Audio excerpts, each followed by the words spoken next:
नमस्कार दत्त भक्तांनो, आपल्या आध्यात्मिक प्रवासात तुम्हा सर्वांचे स्वागत आहे. मित्रांनो, हिंदू धर्मामध्ये अमावस्याला विशेष धार्मिक, आध्यात्मिक आणि सांस्कृतिक महत्त्व आहे. चंद्राचा पूर्णतः अभाव असलेला हा दिवस अंतर्मुखतेचा, शुद्धीकरणाचा आणि आत्मचिंतनाचा मानला जातो. आषाढ महिन्याच्या शेवटच्या दिवशी म्हणजे अमावस्येला आषाढी अमावस्या किंवा दीप अमावस्या असं म्हणतात.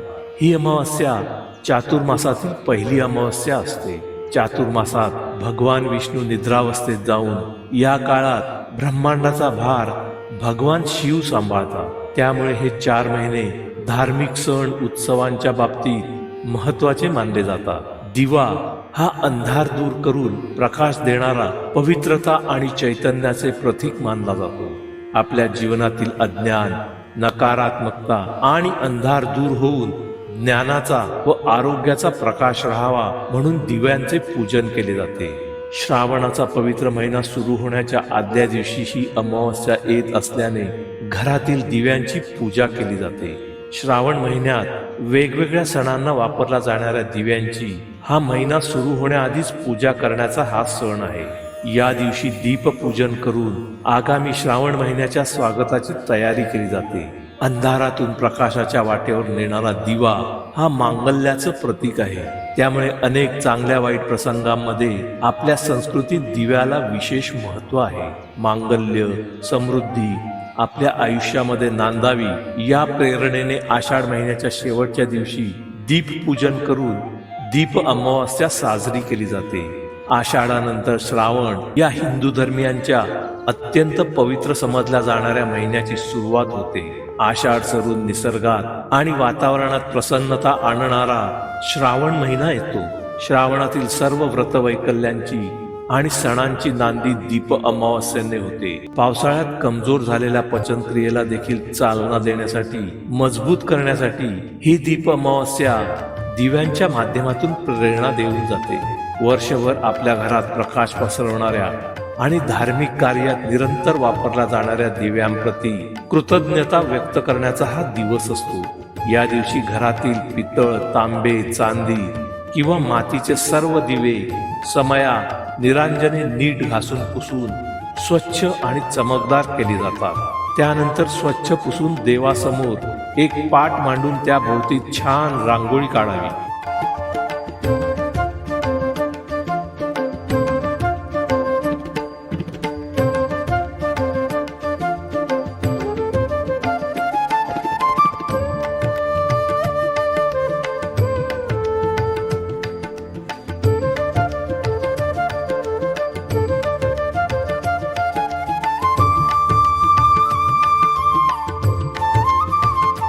पाटावर सर्व दिवे मांडून त्या सर्व दिव्यांची हळद, कुंकू, गुलाल वाहून पूजा करावी.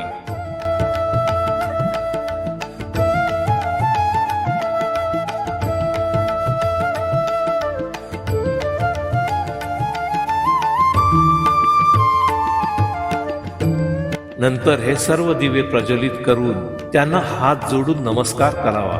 दिवे स्वच्छ करून त्यांची पूजा करणे म्हणजेच आपल्या मनातील तम नाहीसा करणे. मनातला अज्ञानरूपी काळोख दूर करून जीवन ज्ञानाच्या प्रकाशाने उजळणे, ज्ञान प्रकाशाची पूजा करणे असा त्याचा अर्थ असावा. दिव्यांना दूध साखरेचा किंवा पुरणपोळीचा नैवेद्य दाखवला जातो. दिव्यांची आरती करून आणि मंत्र किंवा श्लोक म्हणून दिव्यांना नमस्कार केला जातो. ओम श्रीं श्रीयै नमः. श्रीमत्सौभाग्यजननीं स्तौमि लक्ष्मीं सनातनीं. सर्वकामफलावाप्ति साधनैक सुखावहाम्.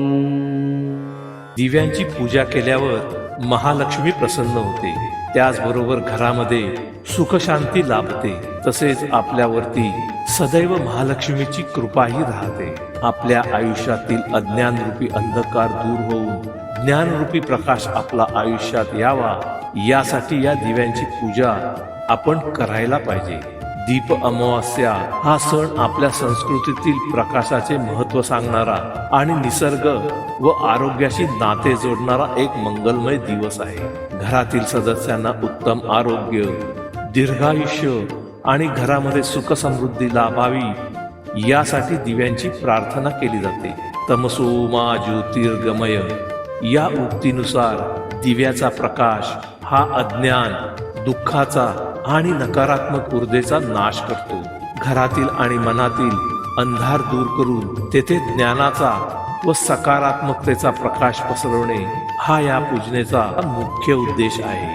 जय लक्ष्मी माता मैया, जय लक्ष्मी माता, तुमको निस दिन सेवत, तुमको निस दिन सेवत, हर विष्णु विधाता, ओम जय लक्ष्मी माता. नमस्कार दत्तभक्तांनो. दत्तभक्ती आणि अध्यात्माचा प्रसार करण्यासाठी मी गुरुमाऊली हे YouTube चॅनल सुरू केले आहे. तुमच्या आशीर्वादाने व प्रेमाने लवकरच 1,00,000 सबस्क्रायबरचा टप्पा गाठायचा आहे. कृपया चॅनलला सबस्क्राईब करून या कार्यात आपले सहकार्य द्यावे ही नम्र विनंती. हे दत्तात्रेय, जसे आपण 24 गुणगुरु केले तसेच सर्वात उत्तम गुणग्रहण करण्याची वृत्ती सर्वांना प्राप्त हो हीच आपल्या चरणी प्रार्थना. धन्यवाद मित्रांनो. व्हिडिओ आवडल्यास लाईक करून शेअर करा आणि माझ्या चॅनलला सबस्क्राईब करायला विसरू नका.